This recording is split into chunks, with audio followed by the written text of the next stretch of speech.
Semua, selamat datang lagi pada video storytelling praktikum kali ini. Kali ini kita akan membahas redoks dan elektrokimia. Yuk kita mulai. Pada praktikum kali ini, kita memiliki tujuan. Yang pertama, kita akan mempelajari beberapa reaksi reduksi dan oksidasi. Yang kedua, kita akan mempelajari proses sel elektrolisis. Apa sih elektrokimia itu? Elektrokimia adalah cabang ilmu kimia yang berkenan dengan interkonversi energi listrik dan energi kimia.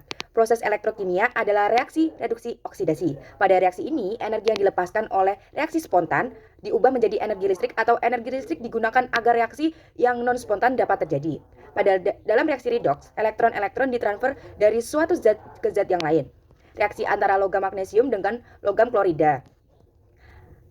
Nah, rumusnya itu ada Mg bereaksi dengan 2HCl menjadi MgCl2 dan H2O. Yang kalau ditulisnya angka itu 0, tambah 1, tambah 2 banding 0. Terus, angka yang ditulis di bawah reaksi tersebut menunjukkan bilangan oksidasi unsur. Dilepaskan elektron oleh suatu unsur selama oksidasi ditandai oleh peningkatan bilangan oksidasi unsur tersebut. Dalam reduksi, terjadi penurunan bilangan oksidasi karena diperoleh elektron oleh unsur tersebut. Dalam reaksi ini ditunjukkan kalau logam Mg dioksidasi dengan perubahan bilangan oksidasi dari 0 menjadi plus 2. Sedangkan H+ direduksi dari bilangan H+ menjadi O. Ion Cl- dalam reaksi tersebut tidak mengalami perubahan biloks dan berfungsi sebagai ion pengamat. Sel Galvani atau sel volta adalah suatu sel elektrokimia yang terdiri dari dua elektroda yang dapat menghasilkan energi listrik. Akibat terjadi reaksi redoks secara spontan pada kedua elektroda tersebut. Misalnya, sel terdiri dari elektroda Cu atau Cu2+ dan elektroda Zn atau Zn2+. Untuk sel Galvani di atas, apabila kedua elektroda dihubungkan, maka elektron akan mengalir dari Zn ke Cu. Elektron-elektron ini berasal dari reaksi spontan pada elektroda Zn atau Zn2+. Selanjutnya, elektron pada elektroda Cu atau Cu2+ akan berinteraksi dengan ion-ion Cu2+. Voltase yang diukur dalam sel Galvani terdiri dari potensial elektroda, anoda atau tempat berlangsung oksidasi, dan katoda atau tempat berlangsung reduksi. Voltase dapat dihubungkan dengan perubahan energi bebas Gibbs dan konstan keseimbangan proses reduks. Nah, persamaan Nernst menghubungkan voltase sel ini dengan voltase sel pada kondisi keadaan standar dan konsentrasi spesi reaksi. Dengan delta G adalah perubahan energi bebas Gibbs atau kerja dalam joules. F adalah muatan 1 mol elektron 96485 coulomb per mol. E adalah potensi sel atau volta. Dan K adalah konstan kesetimbangan. Dari persamaan delta G sama dengan min N kali F kali E, syarat reaksi spontan dan terjadi jika harga delta G adalah negatif. Artinya, E harus bernilai positif. Praktikum kali ini, sebelum masuk ke prosedur, ada alat dan bahan. Nah, yang pertama alatnya ada rak dan tabung reaksi. Kedua ada gelas ukur 10 ml. Yang ketiga ada kertas amplas. Yang keempat ada pembakar spiritus. Yang kelima ada kertas saring. Yang ketujuh ada gelas kimia 100 ml dan 50 ml. Yang keenam ada pipet tetes. Yang ketujuh ada corong. Yang kedelapan ada elektroda atau lempeng Cu. Yang ke-8 ada jembatan garam. Yang ke-9 ada elektroda karbon. Yang ke-10 ada pH meter. Yang ke-11 ada tabung U. Yang ke-12 ada sumber arus secara 6 volt. Nah, terus kemudian ada bahan. Yang pertama ada logam. Logamnya itu ada Al, Cu, Fe, Mg, Pb, Zn. Ada larutan Pb NO3 2 kali 0,1 molar. Yang ketiga ada larutan Zn NO3 kali 2 kali 0,1 molar.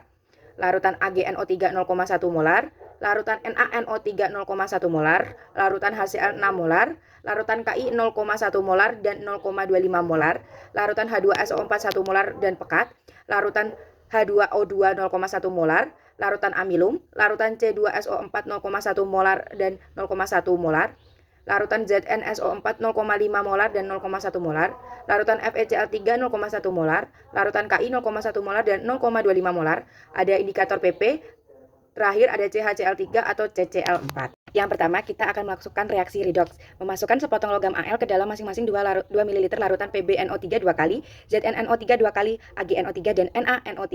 Ulangi langkah kerja ini dengan logam Cu dan Fe. Yang kedua, kita masukkan 5 buah tabung reaksi ke dalam masing-masing 2 ml larutan HCl 6 molar. Kemudian masukkan ke dalam larutan berturut-turut ada Cu, Fe, Mg, Pb dan Zn dengan luas permukaan yang sama. Catat perubahan yang terbentuk dari gelembung. Yang ketiga, kita masukkan 5 tetes larutan H2O2 0,1 molar, ditambahkan 5 tetes larutan H2SO4 1 molar, 10 tetes larutan Ki 0,1 molar, dan 1 tetes larutan kanji. Catat pengamatan yang terjadi. Yang keempat, kita campurkan 5 tetes larutan FeCl3 0,1 molar, 10 tetes larutan H2SO4 1 molar, dan 10 tetes larutan Ki 0,1 molar. Panaskan beberapa saat dan tambahkan larutan kanji. Terus perhatikan perubahan yang terjadi.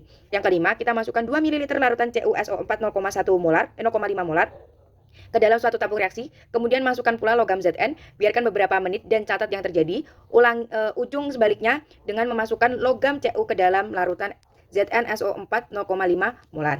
Yang kedua ada elektrolisis larutan Ki. Memasukkan larutan Ki 0,25 molar ke dalam tabung U sampai 2 cm dari ujung tabung. Yang kedua, pasang elektroda C dan hubungkan dengan sumber arus searah 6 volta selama kurang lebih 5 menit. Catat perubahan yang terjadi pada ruang katoda dan anoda.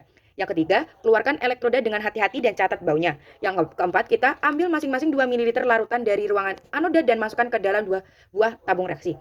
Tambahkan pada tabung pertama 1 ml CHCl3, kemudian kocok. Perhatikan warna lapisan CHCl3. Yang tabung kedua, kita menambahkan beberapa tetes larutan amilum dan kocok. Catat semua hasil. Yang kelima, kita ambil masing-masing 2 ml larutan dari ruang katoda ke dalam 2 buah tabung reaksi dan tambahkan pada tabung 1 beberapa tetes PP, sedangkan pada tabung 2 kita menambahkan 2 ml larutan FeCl3 0,1 molar. Catat perubahan yang terjadi dan tulis persamaan reaksinya. Yang keenam, kita mengulangi langkah 1 sampai 5 beberapa kali untuk mengganti elektroda C dengan elektroda besi atau paku. Yang ketiga ada elektrolisis larutan CuSO4. Nah, pada pertama kita melakukan elektrolisis larutan CuSO4 0,5 molar dengan elektroda C seperti pada elektrolisis larutan Ki di atas. Catat perubahan-perubahan yang terjadi, ulangi langkah 1 dengan menggunakan elektroda besi. Sekian dari saya, makasih telah menonton video ini. Sampai jumpa pada video-video selanjutnya. Bye-bye.